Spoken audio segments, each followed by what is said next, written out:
The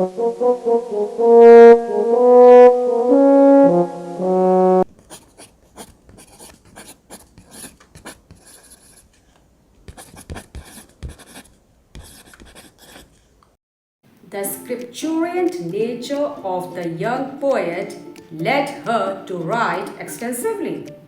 Here I have used a word scripturient in the sentence. So, what is its meaning? Well, it is an adjective which means having a strong desire or urge to write. Now, more examples using this word. His scripturient tendencies made him a prolific blogger. The author's scripturient passion drove her to complete the novel.